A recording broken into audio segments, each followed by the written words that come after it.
You're brushing your teeth when the mirror suddenly flickers. Your reflection smiles first. Before you do, you drop the brush. But before it hits the ground, it vanishes into a slot you didn't know existed. A calm voice fills the air. Your stress levels are 17% above optimal. Initiating environmental adjustments. The floor warms. The lighting shifts. And you realize you're not in 2025 anymore.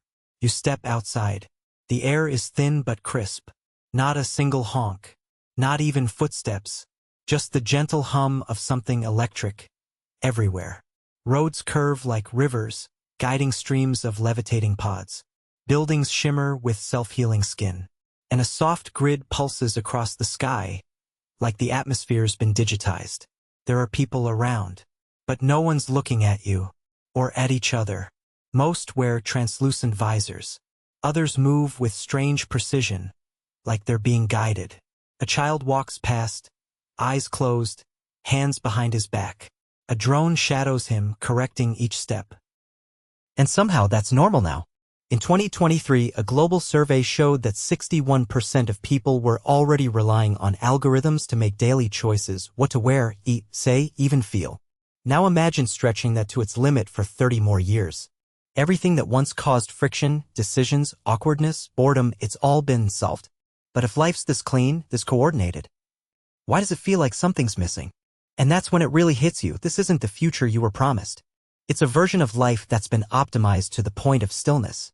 Perfect balance. No chaos. No clutter. But also no noise. No heat. No weird, wonderful mess. So what happened between now and 2055? What did humanity remove and what did it trade away in return? Because behind all the smoothness, something's been cut. Back in the late 2020s, the world got tired. Tired of burnout, of endless tabs, of thinking all the time. That led to one very seductive question. What if we could just offload thinking? Make life smoother, cleaner, more user-friendly. And so began the rise of assistive living systems, not robots, not AI overlords, just little tools that helped with tiny problems. One by one. By the 2030s, over 40% of urban households had adopted ambient computing, surrounding themselves with sensors that could predict moods, manage diets, even prevent arguments. Not in a creepy way, just in that quiet, helpful nudge your shoulder before you say something stupid kind of way. Very polite. The logic was simple: eliminate unnecessary emotional strain. If your fridge knows your serotonin is low, why not suggest a carb-rich snack? If your room notices you're anxious, why not drop the lights and cue up nostalgic smells? It all sounded harmless. And honestly, kind of brilliant. Physically, everything became hands-free and frictionless. You didn't need to cook, clean, or remember things. Clothes adjusted to your temperature. Food was nutritionally tailored and delivered before hunger could even form. Sleep was deep, calibrated, and dream-optimized. People lived longer. Healthier. With less chronic pain, fewer injuries, fewer surprises. Psychologically, though, that's where things got interesting. Without stress, boredom, or even mild discomfort, the brain slowly lost its edge. A 2036 neurocognitive report predicted that over-reliance on environmental regulation could cause flattened emotional complexity, a fancy way of saying people would start feeling less. Not depressed. Not numb. Just steady. Like a flatline. And socially? It got really quiet. If everyone's mood is regulated and reactions are predicted, what's left to talk about? Conversations shrank to optimized exchanges. Eye contact dropped. Awkwardness, tension, debate, all of it softened. Peaceful, yes, but almost too peaceful.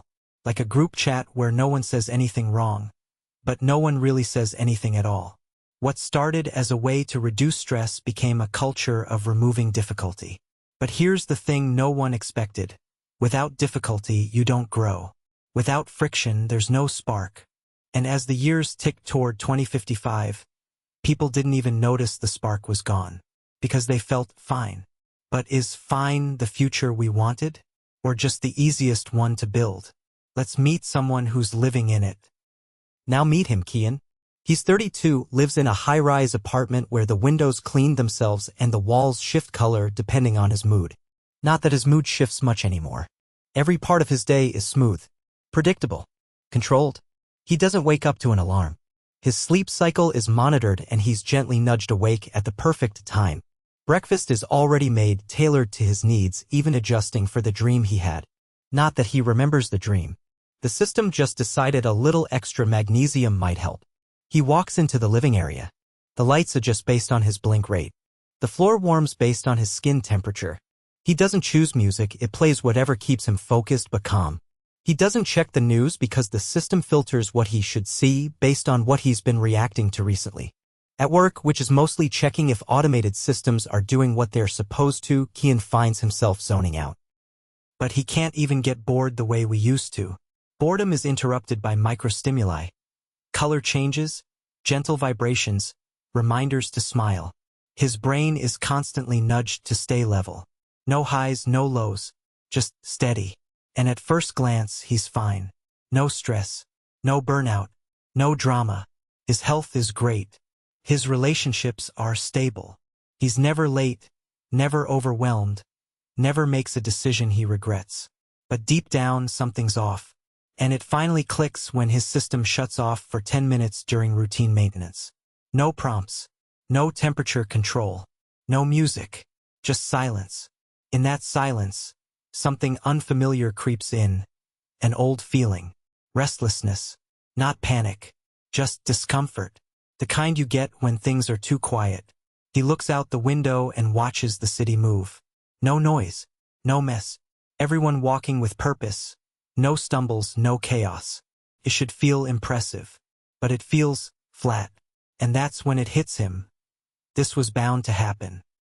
If every difficult feeling is managed, if every moment is polished, then of course life feels empty.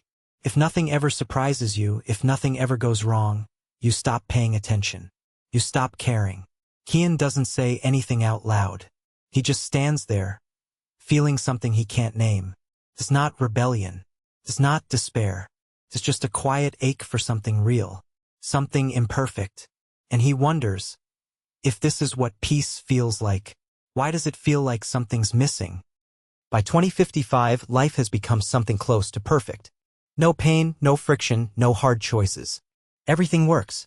Systems anticipate problems before they happen. Health is optimized. Emotions are managed. People are polite, productive, and perpetually okay. But maybe that's the problem. Because when you remove all discomfort, you also remove the need to push, to adapt, to reflect. Growth needs friction. Emotion needs contrast. You can't appreciate calm without chaos. And without surprise, without failure, without unpredictability, what's left to learn from? Kian starts noticing things now.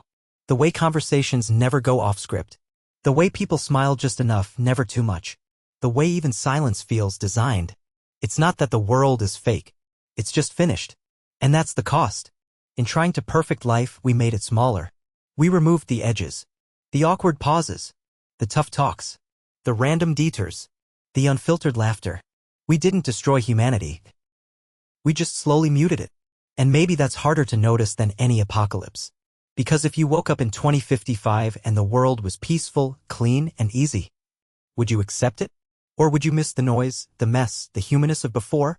And if someone asked you what we lost along the way, would you even remember?